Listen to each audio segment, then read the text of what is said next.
She is at the she's a racial justice attorney, general counsel at the Center for Law and Social Justice at Medgar Evers College. She's my Wednesday co-host because it's all about wellness here. Lurie Daniel Favors. Hey, Karen. How you doing? What's up? It's good to see you. Good to see you, too. Mm-hmm. Out in these streets. Out in these streets. There's a lot going on in them streets. I just, Jason Johnson was on the show yesterday. He dropped the mic, and I just wanted to end the show after he finished talking. Because he said some things, there's a lot of chatter out there in them streets and a lot of chatter out there in the Twitter sphere about, somebody's blackness and whether or not, being married to a white man. I don't trust her. I don't know. She got this criminal justice record. She's been locking people up, locking up parents who aren't sending their kids to school. Or, poor people, you can't just pile on poor people. It's just not right what she's doing. The death penalty, she watched somebody go, and she was a prosecutor. That was her job. To prosecute. Anyway. Yeah. But Jason said, for those of you who are already inclined to not like her for various reasons, maybe she's too cute. Maybe you don't like the way she looks because it makes you feel bad about yourself, your facial challenges. No, maybe it's that. She's married to a white man. Oh, whoa. Every candidate running is with a white person. Are they disqualified? Every candidate or single.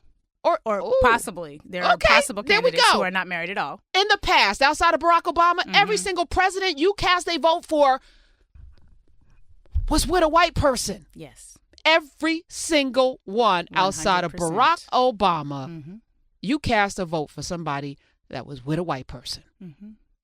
Does that disqualify her? But Jason said something really profound. He said, people are using these things not as legitimate. Because there could be some legitimate things that we have to deal with. Right, absolutely. And he said these legitimate things are being used as an excuse by people who are going to hate her for... Right. He said, let's play that again. Excellent. Y'all Negroes know who you were because you're the same ones who were attacking Kamala Harris, defending R. Kelly, and ain't said shit about Jussie Smollett. Ooh. Yeah. Play the whole... Do you have the whole one? Because the whole one's even better. I'm going to play the whole Dr. one. Johnson. I'm hearing a lot of people call here, and by people I mean men, saying that they don't trust her. Of course they don't. Tell me why. Because they petty. Okay, look, here's the thing. Can we just go into like where certain men are on this? Yeah. Kamala Harris is a fine ass, ostensibly black woman married to a white dude from California who threw a lot of Negroes in jail. You're gonna have a lot of petty ass men who don't like women who are going to use those actual facts to justify not voting for her. That's where the trash is. That's where the misogyny is. That's where the hoteps are. And y'all Negroes know who you were because you're the same ones who were attacking Kamala Harris, defending R. Kelly, and ain't said shit about Jussie Smollett. So that's the kind of brothers I'm talking about. Oh. Yeah, so that's what he said. That's why we love Dr. Jason. Yeah, I couldn't even articulate it. Yeah, no, that was great. Because it just needed. We're just gonna have it on loop right now. Yeah. Your thoughts on that, and then I want to get the three action questions that we have to ask every candidate, not just Kamala Harris. Right. I think Dr. Jason Johnson is largely correct. I think there are legitimate reasons, policy decisions that we could quibble with candidate Harris. I think that's what he said. Yeah, they're absolutely. Legitimate. There are actual questions we could ask. There are actual critiques we could form that are based on things she has done, things she has said, positions she's taken. But a lot of that is getting lost in what some of the more phenomenal black female scholars have coined misogynoir. And I can't remember the name of the sister who actually coined that term. But it is a mix of misogyny and anti-blackness. So it's an anti-blackness coupled with anti-womanhood that fuses in this particular way that someone like, say, an Eric Holder, who was also a top cop, would never have to deal with, right? So when former Attorney General Eric Holder was installed in that position, he had a legacy of engaging in prosecutorial actions. He was the Attorney General for this nation, and he would never have to answer the types of questions that Kamala Harris is being asked because Kamala Harris is appearing at the intersection of blackness and womanhood, and we have real trouble with both, even within our own community. Is it over? So as I sit here every day, and individually, I think all of us need work. Absolutely, we need to do work.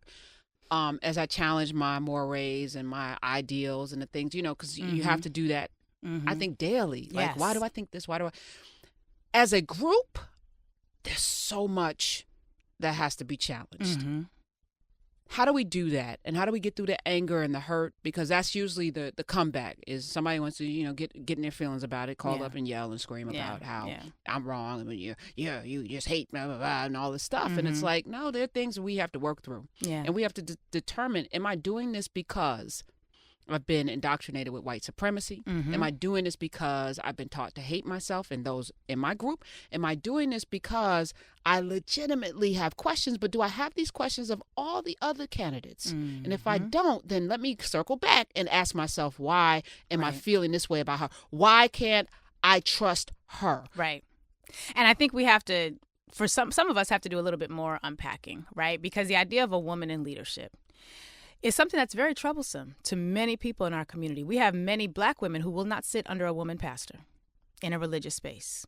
We have many Black people who will follow the word of God until it comes out of the mouth of a woman. So before we can even get to will we vote for her, we have to really ask ourselves, what are some of the inbred beliefs that I have about women and leadership? Where do those come from, and how are they blocking me from even seeing her as having the capacity for leadership? There was a New York Times article that they spoke with a number of Black voters, and a number of Black men were saying she's not aggressive enough, which is always curious to me that a Black woman who has jailed many people, she has arisen. Like, which is it? Curious that she's not aggressive enough and she's overly aggressive and overly punitive. So we really need to unpack that, because we are, one, missing out on a phenomenal aspect of leadership that our community desperately needs.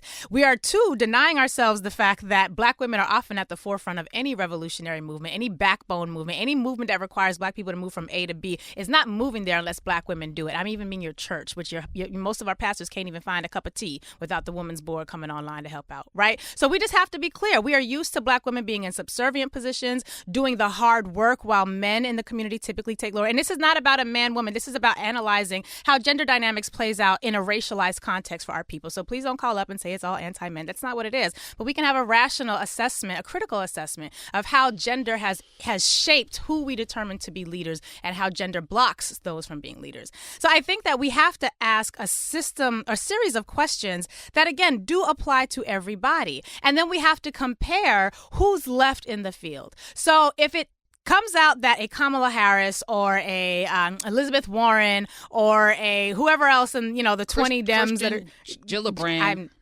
Anyone. If anyone, regardless of who is running, we have to ask not only how do they respond to the questions that we're going to go through, but in comparison to who's left on the other side, right? So we have to remember, we're not asking for a salvation. We're not asking for a 2019 version of Jesus. We're asking for a political leader. So we don't need perfection, because we're not going to get it. We don't need this to be someone we'll have a beer with, because you're never going to do that. And you need someone who is able to lead the country in the direction that we think it needs to go, as compared to who else is left out on the field. Seems simple. And we're here for this because we got to get it right. 2020 cannot be another distractive, in my feelings, I'm not showing up, both everybody sucks, I'm not voting. Can't be another one of those. We have to mature. And what's interesting is that the loudest people against her are the people that have been on record saying that they don't vote anyway. Yeah, why should I vote? Y'all the same people, so why should we listen to you? You have zero political analysis, zero, and no capital. Because if you're not in this hunt, you shouldn't have a dog in it. Then shut up, sit down somewhere. Stop being the demon, and stop being the chaos, the Ishtar. Shout out to Howard Dean too, because when one of these people that Jason was referring to came for Kamala, he told him to shut the F up.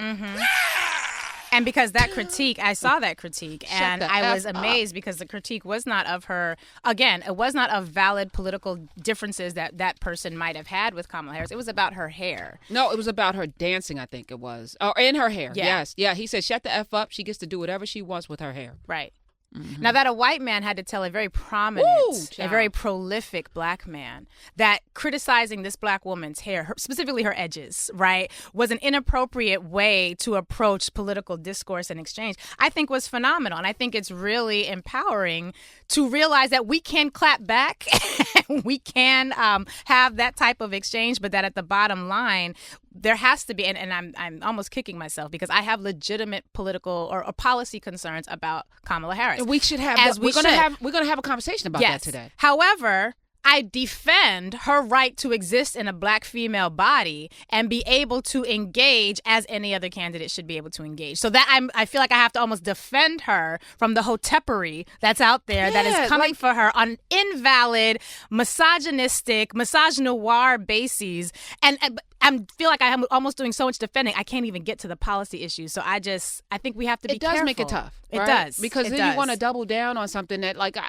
I'm not going out getting a banner. Right. Putting a bumper sticker on. No. Because I agree. You know, I'm kind of sitting the whole primaries out. Like, come on. The whole thing. Time, when it gets to Jersey, I'll make my decision. But I feel like, you know, this very palpable coming for her so early, it's like you're showing your hand. Yeah. It's not about her leadership, is it?